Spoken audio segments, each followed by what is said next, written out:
Good morning, this is Cielo Franklin. I'm here today with the Greens candidate for the Perth by-election, Miss Caroline Parks. Good morning. Caroline, I guess the question in everybody's mind is, why are you running for this election?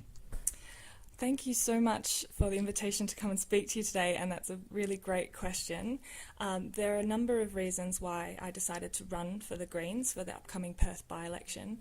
The first one is that I have 7 years of climate change policy experience. So I've been working in climate change policy for a number of years, and I've been learning more and more about the problem of climate change. And I realised with the repeal of the carbon price, that happened a couple of years ago, I needed to get politically engaged because action for climate change needs to happen at a federal level, and currently we're not seeing that action being taken. We're not on track to meet our targets, and the targets aren't very ambitious anyway. So I knew too much to not get politically engaged. That's one key reason. I'm very passionate about climate change and transitioning to renewable energy. And I guess that's why you are with the Greens. Yes, that's right. The Greens have the best policy. They have evidence-based policy on how we can transition to 100% renewable energy.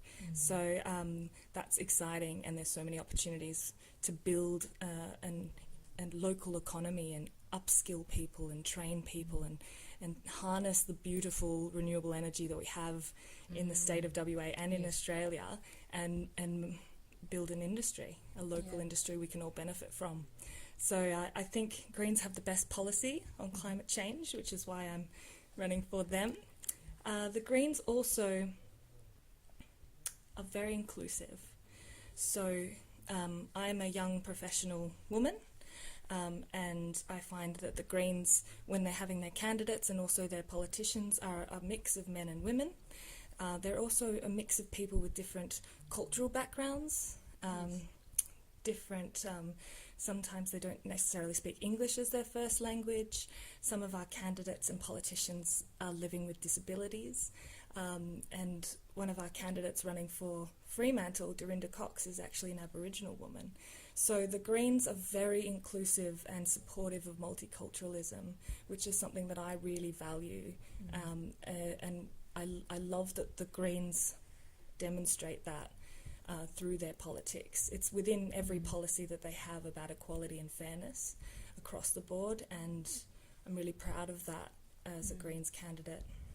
I guess what would be good, or if you can give us like an example on how you can get the multiculturalism going in Perth. Yeah, so we actually have a really comprehensive multiculturalism policy, which highlights the need to support and encourage people to have their different cultures and their different backgrounds, and how that only contributes to our society being a more colourful and exciting place to live. That everyone should have the freedom to express their cultural background and be proud of it. And that can actually benefit us all from learning about those different cultures.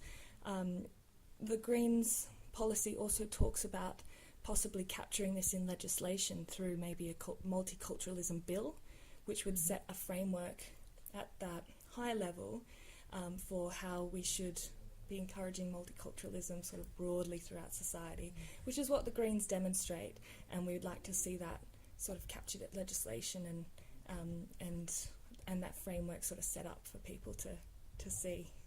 That will be fantastic, once that bill is passed. Now, I know that you are also into the women's issues. Can you give us an example on that one? Women's issues? Well, I'm very passionate about equality generally for everyone, and I guess in the workplace I have sometimes experienced being treated differently because I'm female. I am an expert in my field of climate change policy, and there's been some instances where just because there's a man in the room, he's been asked the questions when in actual fact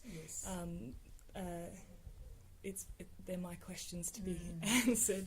That's a minor example, but I know that we do have quite a big problem here in Australia with domestic violence issues, with some inequality in our legislation. For instance, we still have the GST on tampons and female products, which is something that just isn't fair. Yes.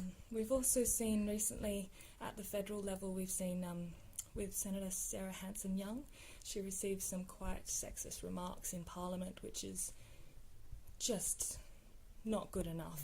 You know, we should be, the Parliament of Australia should be setting better examples for workplaces all around the country, and she's standing up and saying that that's not good enough, and that's something that I believe in too. And I also would like to lead by example by being a young professional woman that's aspiring to enter into politics.